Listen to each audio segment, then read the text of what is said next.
ही कष्ट आए इस विष से। तो उन्होंने क्या किया, उस विष को अपने कंठ से नीचे जाने ही नहीं दिया। कंठ में ही प्रभु ने उस विष को रोक लिया, जिससे उनका कंठ नीला पड़ा और उनका नाम पड़ गया नीलकंठ। बोले नीलकंठ महादेव की। और समुद्र मंथन प्रारंभ होने लगा। और देखो समुद्र मंथन के समय पर यहाँ पर भगवान ने 3 अवतार लिए हैं। जैसे समुद्र मंथन होने लगा, कहते हैं मंदराचल पर्वत समुद्र में डूबने लगा, तो हम देवता सब घबराने लगे कि क्या करें। तो भगवान ने फिर कच्छप रूप धारण किया और उस मंदराचल पर्वत को अपने पीठ पर धारण किया। तो यहाँ पर बहुत से रत्न निकले, अप्सराएं निकली, कामधेनु गाय निकली, ऐरावत हाथी निकला, बहुत सी मणियां निकली। और इसी समुद्र मंथन में माता लक्ष्मी का भी प्राकट्य हुआ, जिन्होंने भगवान नारायण को वर्ण किया। कौस्तुभ मणि निकली जो भगवान नारायण ने धारण की। और अंत में धन्वंतरी भगवान का प्राकट्य होता है। हाथ में अमृत कलश लेकर के धन्वंतरी भगवान जैसे प्रकट हुए, अब ये जो दैत्य थे अमृत कलश को लेकर के भागने लगे। अब जैसे दैत्य उस अमृत कलश लेकर के भागे, तो कहते हैं उस समय जहां जहां उस अमृत की बूंदें गिरी, वहां वहां आज भी कुंभ का मेला लगता है, महाकुंभ लगता है।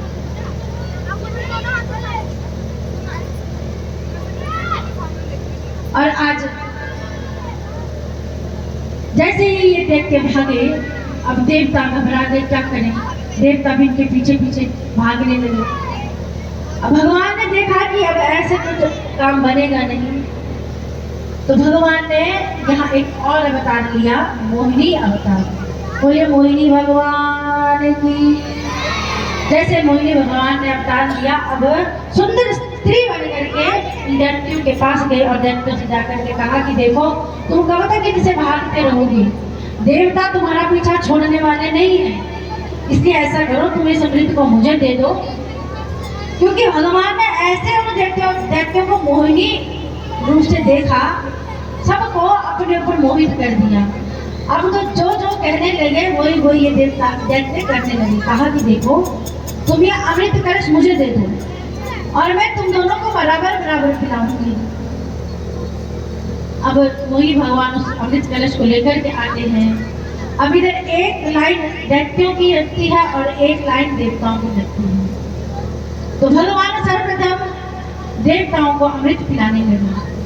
अमृत पिलाते पिलाते एक दैत्य बोला, तुमने तो कहा था हम दोनों को बराबर बराबर पिलाओगी, तुम तो पहले देवताओं को ही पिला रही हो।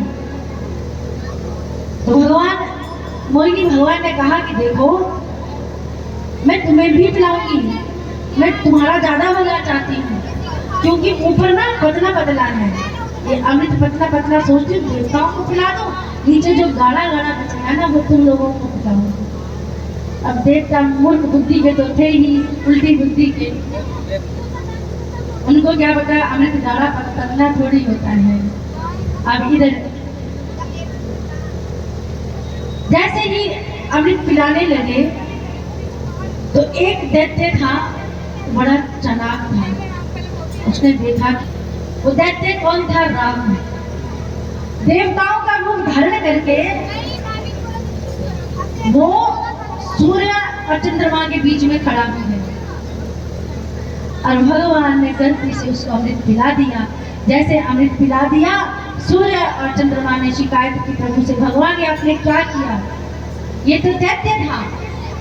भगवान ने उसी समय सुदर्शन चक्र से उसको मारना चाहा, उसके 2 भाग किए, लेकिन उसने अमृत पी चुका था, मर तो सकता नहीं था।